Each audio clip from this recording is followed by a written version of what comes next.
दो नदियां, दो राज्य, हजारों करोड़ रुपए की परियोजना और लगातार जारी विरोध।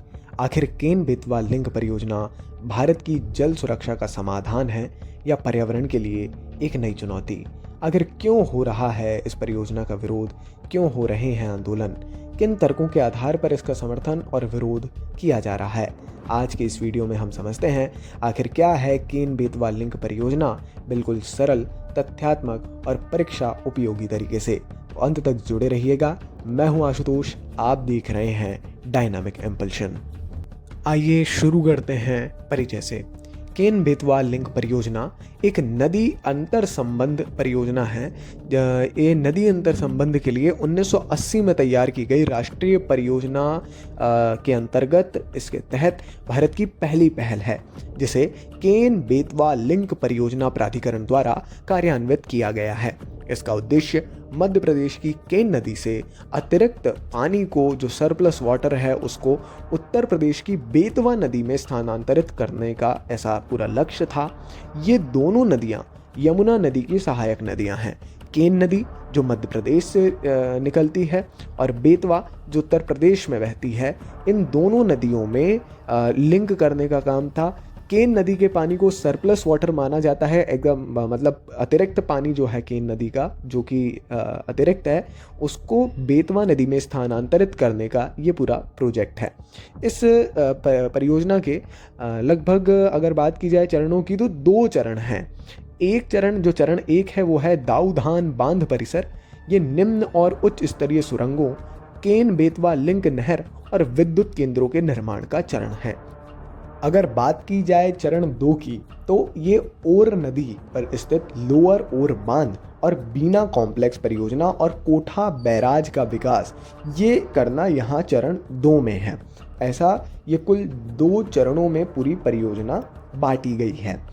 इसके अगर फ़ायदों की बात की जाए, एडवांटेजेस की बात की जाए, जो जानना बहुत ज़रूरी है, इसमें जो फ़ायदे हैं, अगर ये परियोजना है तो होगी अगर सफल, तो इसमें उम्मीद है कि प्रतिवर्ष 6.3 लाख हेक्टेयर भूमि की सिंचाई का जल उपलब्ध कराया जा सकेगा। 62 लाख लोगों को, ये जो बुंदेलखंड का एरिया है पूरा, जो मध्य प्रदेश और उत्तर प्रदेश में है, ये इसमें 62 लाख लोगों के पेयजल की आपूर्ति की जा सकेगी।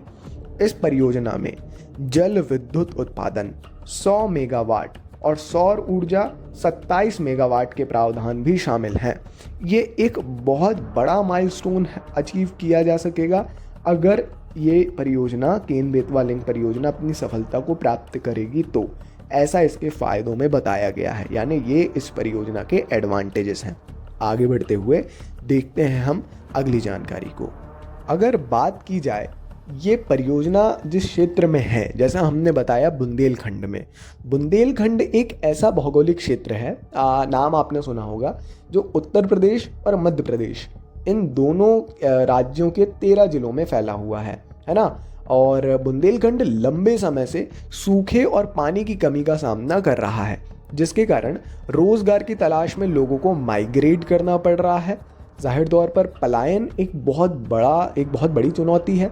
तो इसको देखते हुए ये जो हमारी योजना है, परियोजना है केन बेतवा लिंक परियोजना, ये पेयजल तक पहुंच को बेहतर बनाएगी, विश्वसनीय सिंचाई के साथ कृषि को बढ़ावा देगी और क्षेत्रीय विकास को प्रोत्साहित करेगी, है ना। जिससे प्रवासन, है ना, जो माइग्रेशन है, पुनर्वास है, इसकी समस्या, माफ़ कीजिए, पुनर्वास नहीं, जो प्रवासन है, उसकी समस्या से कई हद तक निजात मिल सकता है। अब दो नदियाँ, जिन दो नदियों की बात है उसके बारे में जान लीजिए, बड़ा ज़रूरी है। पहली नदी है केन नदी। केन नदी मध्य प्रदेश के कटनी में स्थित कैमूर पहाड़ियों के उत्तर पश्चिमी ढलानों पर स्थित अहिरगावा गांव के पास से निकलती है। ये उद्गम है कटनी जिला, मध्य प्रदेश का। केन नदी की बात की जाए तो बेतवा नदी की अगर बात की जाए तो बेतवा नदी मध्य प्रदेश में विंध्य रेंज से निकलती है। ठीक है, विंध्य रेंज से निकलते हुए ये बुंदेलखंड से होकर बहती है और उत्तर प्रदेश के हमीरपुर में यमुना से मिलती है। केन और बेतवा, ये दोनों नदियां ही हमारी यमुना नदी की सहायक नदियां हैं, हमने पहले बताया। बढ़ते हुए आगे देखते हैं कौन कौन सी चुनौतियां, अब एडवांटेजेस देख लिए सारे, अब देखते हैं थोड़ा चुनौतियां कौन कौन सी हैं इसमें और क्यों विरोध का सामना इसको करना पड़ रहा है। अगर आधिकारिक पर्यावरणीय आकलनों यानी एनवायरमेंटल इम्पैक्ट असेसमेंट जो प्रभाव है उसकी बात की जाए, इस असेसमेंट के माने और विभिन्न स्वतंत्र अध्ययनों में इसके संभावित पर्यावरणीय और सामाजिक प्रभावों को लेकर भी चिंता जताई गई है। अनुमान है कि 6000 हेक्टेयर से अधिक जंगल डूब क्षेत्र में आ सकता है। समझना होगा, कभी भी कोई मतलब एक डैम का निर्माण है ना, ये सीधी बात आप समझ रहे होंगे, पानी को एक जगह से, एक नदी से, जो सरप्लस वाटर की एक थ्योरी दी जा रही है, उस केन नदी के सरप्लस वाटर को बेतवा नदी तक पहुंचाना है, लिंक करना है दोनों को। उसके लिए अगर कोई भी निर्माण कार्य हो रहा है उसमें करीब 6000 हेक्टेयर जंगल डूब रहा है, जिससे ग्रामीणों को, जो इस आदिवासी जनजातीय जो लोग हैं, उनको अपना मूल स्थान छोड़ना पड़ रहा है जो जंगल है। इसके साथ में पन्ना टाइगर रिजर्व का एक हिस्सा प्रभावित होगा। इससे लगभग 18 लाख पेड़ों की कटाई की संभावना इसमें जताई गई है, जिससे बाघ, गिद्ध, घड़ियाल जैसे वन्य जीवों के आवास पर असर पड़ सकता है, पड़ेगा जाहिर तौर पर, है ना। पन्ना टाइगर रिजर्व का भी एक हिस्सा इससे प्रभावित होगा। सामाजिक प्रभावों की बात करें तो सरकारी आकलनों के अनुसार परियोजना से हजारों परिवार प्रभावित हो सकते हैं। हालांकि अलग अलग चरणों और परिभाषाओं के आधार पर यह संख्या भिन्न भिन्न बताई गई है। ऐसे में सबसे बड़ा सवाल आता है, अब बन गया ये सबसे बड़ा जो मुख्य कारण है वो है पुनर्वास और मुआवजा। कभी भी कोई भी विकास कार्य होता है, कभी भी कोई भी ऐसा डैम प्रोजेक्ट आता है या कोई इस प्रकार का प्रोजेक्ट आता है, उसमें सबसे बड़ा मुद्दा होता है पुनर्वास। और यही है चिता आंदोलन या अन्य ऐसे जो हमारे आंदोलन चल रहे हैं छतरपुर पन्ना क्षेत्र में, उसका सबसे बड़ा कारण। आखिर विरोध क्यों, आइए जानते हैं। कागजों पर केन बेतवा परियोजना एक समाधान के तौर पर नजर आ रही है, लेकिन जमीन पर कई जगहों में ये संघर्ष में बदल चुकी है। मध्य प्रदेश के छतरपुर और पन्ना में विरोध अब स्थानीय मुद्दा भर नहीं रह गया, एक व्यापक सामाजिक सवाल बनता जा रहा है। मीडिया रिपोर्ट्स के अनुसार प्रभावित आदिवासी समुदायों ने विरोध के अलग अलग तरीके अपनाए हैं। आपने देखा है ना, अब तो खैर जानेंगे, अभी नहीं है, मगर हाँ, कहीं महिलाएं कई दिनों तक पानी में खड़ी रहीं, तो कहीं पंचतत्व आंदोलन, चिता आंदोलन जैसे प्रतीकात्मक विरोध के जरिए जंगल, जमीन और अस्तित्व के सवाल उठाए गए। पन्ना टाइगर रिजर्व के आसपास के इलाकों में कुछ जगह पर यह प्रदर्शन प्रशासनिक टकराव तक भी पहुंच गया, है ना। परियोजना के चलते, परियोजना के विरोध में आप कह सकते हैं, ये जो आंदोलन चल रहे हैं, और भूख हड़ताल के बाद प्रशासन ने आश्वासन दिया कि छूटे हुए परिवारों के नामों पर जो ज़मीन है, उनकी ज़मीनी स्तर पर, जो ज़मीन घर है, उनकी ज़मीनी स्तर पर विस्तृत जांच और सत्यापन किया जाएगा। जबकि सरकार इस परियोजना को बुंदेलखंड के विकास के लिए आवश्यक बता रही है। देखिए, आवश्यक है भी, है ना, ये भी आप मान रहे हैं, तो मतलब मानना ही चाहिए, क्योंकि कहीं ना कहीं एक बड़ी समस्या का निजात मिलेगा, ऐसा सरकार का कहना है, जो प्रोजेक्ट का एक कहना है, जो मेन पॉइंट है। इसीलिए इसको अब ऐसा नहीं है कि हम पीछे हट सकते हैं, राइट, ऐसा सरकार का आश्वासन है कि मगर हम इसमें पूरा सत्यापन एक बार फिर करवाएंगे। अब जानते हैं प्रशासन और सरकार का इसमें आखिर रुख क्या है। सत्यापन और जांच।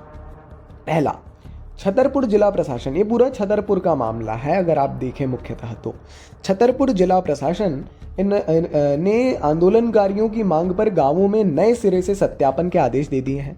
जो परिवार राहत या मुआवजे की छोटी से सूची से छूट गए हैं, उनके नाम जोड़े जा सकेंगे। मुआवजे के दावे, प्रशासन का कहना है कि प्रभावित परिवारों को पहले ही करोड़ों रुपए का मुआवजा और पुनर्वास पैकेज वितरित किया जा चुका है, मगर जाहिर तौर पर आंदोलन इसीलिए हो रहा है क्योंकि वो सही ढंग से नहीं हुआ। परियोजना की अनिवार्यता प्रशासन ने ये समझाई है, जैसा हमने ऊपर बताया।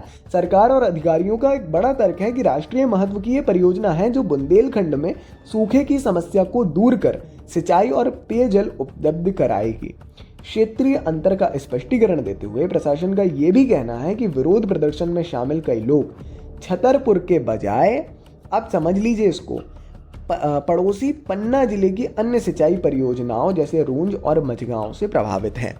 अब ये टेक है सरकार का, प्रशासन का, मगर सवाल पैदा होता है आखिर ग्रामीणों को आंदोलन करने की स्थिति क्यों आई, और आखिर में वही चीज़ आई कि सत्यापन फिर से कराया जाएगा। देखना होगा कि क्या होता है। अब क्या स्थिति है ये भी जान लेते हैं।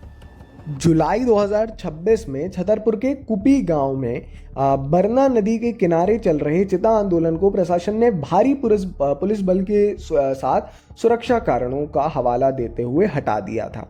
भूख हड़ताल और आंदोलन अब समाप्त हो चुके हैं। आपको पता होगा आंदोलन का जो नेतृत्व कर रहे थे अमित भटनागर, सामाजिक कार्यकर्ता हैं। इन्होंने प्रशासन के सकारात्मक रुख और लिखित आश्वासन के बाद 18वें दिन अपनी भूख हड़ताल को स्थगित करने की घोषणा की। स्थगित किया था, ध्यान रखिएगा। तो ये जो पूरा आंदोलन हमको देखने को मिला, जो हमने थंबनेल में फ़ोटो लगाई है या जो आप लोग देख रहे हैं, है ना, जो मतलब पूरा चीज़ है, ये आंदोलन का जो विरोध है, प्रदर्शन है, ये भूख हड़ताल और आंदोलन है, वो अब समाप्त हो चुका है। भयंकर पुलिस बल भेज करके प्रशासन ने, चूँकि बारिश हुई और उनका कहना है कि बारिश से नदी का जलस्तर बढ़ रहा है, इसका हवाला देते हुए और सुरक्षा कारणों से उनको हटा दिया, है ना। प्रशासन के साथ सहमति बनी। अंतिम समझौता जो हुआ है वो ज़मीनी स्तर पर पुनः सर्वे करने पर हुआ है।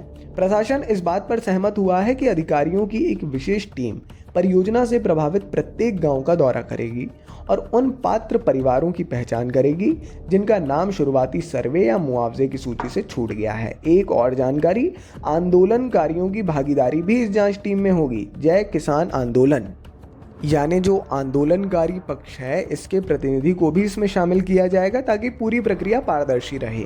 अब ये एक राष्ट्रीय मुद्दा बन गया है। कोई भी ऐसी गलती मेरे अनुसार प्रशासन के द्वारा न की जाए तो बहुत बेहतर होगा। ये एक बहुत इम्पॉर्टेंट टॉपिक है।